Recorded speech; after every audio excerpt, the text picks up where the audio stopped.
Confusion. In relationship, I have realized there is a war between the mind and the heart.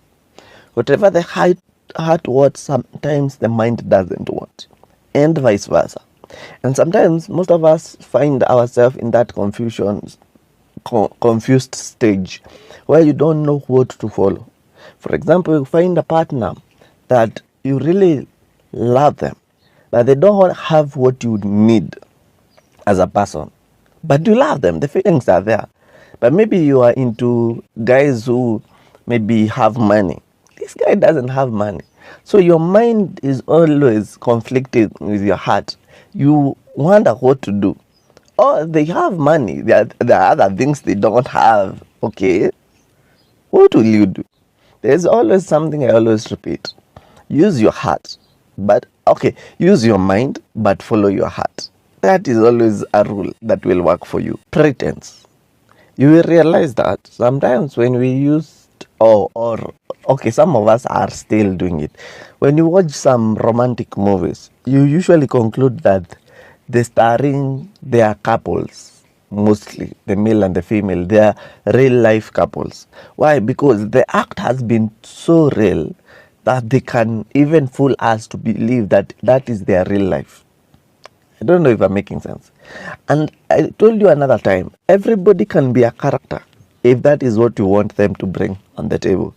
Because sometimes we always are fast to say what we want from a partner, but we are not fast to accept people the way they are. So we make people act or pretend to be who you want them to be, but not what they are. So by the time you realize their true personality, they have already depleted you of humanity or self-worth. Taking the blame.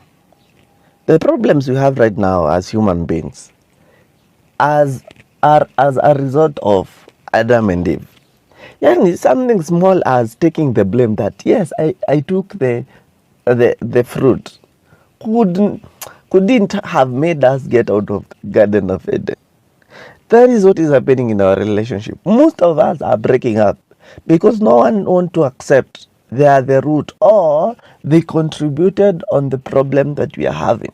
So most of us usually conclude that the best way to do all this is to end up not together, because no one wants to take the blame, because they feel like if you take the blame, you become the guilty one. No, me usually say take the blame, you will become the mature one, because you know what you are saving. You are saving yourself, you are saving your partner, and you are saving your relationship. Because when you take the blame, now you look for solutions, how to solve the problem. Immature. One time I told you, even fools grow old. You might find a 20-year-old boy who is mature, and a 40-year-old man who is immature. Age is not the determiner of maturity. Sometimes maturity is brought by your experiences in life, how you grew, okay? And sometimes it is taught. So remember, even in school, there are people who are taught and they never got anything. Remember, even when you are seeking for a job, there are people who lack experience.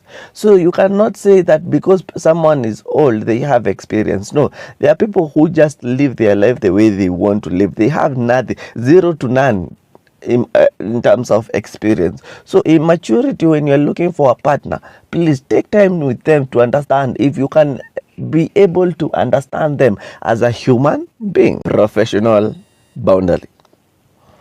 I know you love me. I know you know I love you. But if we are not in the same business, please respect my workplace. Have you ever found this type of couple who someone can go and withdraw someone else's job money, job cash, or go, for example, a man goes to the wife's place where they work and tells the receptionist or maybe the HR or the accountant, like, give me the money that this you have made today. And this man is not going to invest that money somewhere. They are going to experience that money with their friends here and there having fun. Don't you think that is an error? It's good to have that professional boundary. Don't come to my workplace. Don't take my money. Okay? Let work be work. Let home be home. Surviving. Why is it that most of our relationships in this generation, they are based on the survivor mode? How? You are dating a person because of finances. Okay? Another one is dating their person because of the season of cold weather. Okay? Another one is surviving with their person because they don't want to always be pressured by the parents. Some of us are not willingly there. And I usually say, why do you think a relationship is a form of, it's a form of survival kind of thing? No, a relationship is for growth. It gives you peace. It's supposed to elevate you to levels because you are a willing participant. But now you are there for survival mode. The day you will stop surviving, will that relationship exist? Pursue. I'm telling you the truth. Do not be lied to that if you pursue someone, you will have a happy and peaceful relationship. For example, if I'm supposed to go to the next town and my partner is not in the mood to go to the next town, if I persuade her to take me to the next town, that journey will not be the same as when she is willing to take me to the next town. Why? Because she will have conditions. Well, maybe the thing I have to buy her some things here and there.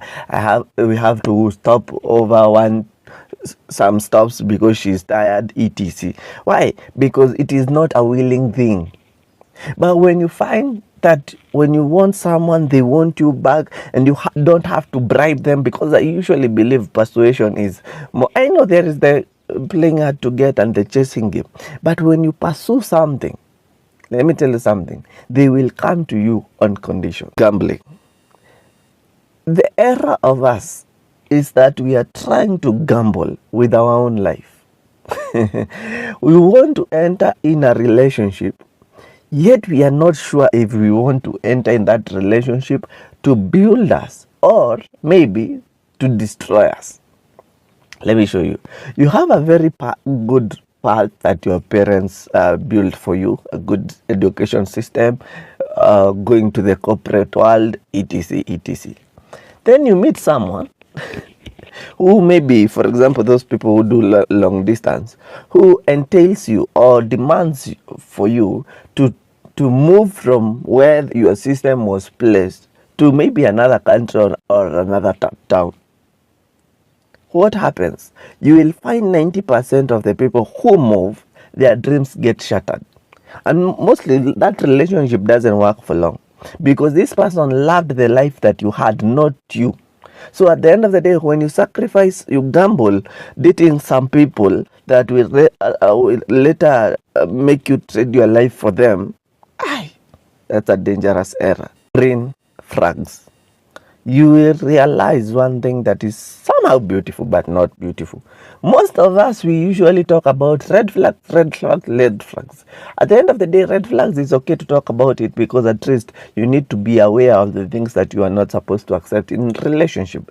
But why do we focus mostly on negativity? Yet we should start looking at the positive side, because me usually say everybody has a negativity, but does it outweigh the positivity? There are many green flags in your person who has red flags, because man is to err. So in those red flags that you see, are the green flags more than the red flags? Because I'm telling you, unless you find a pretender, a pretender who has a PhD in pretending, no one has full green flags. Most of us have red flags, and also we have green flags. So it's up to you to know which one is working for you.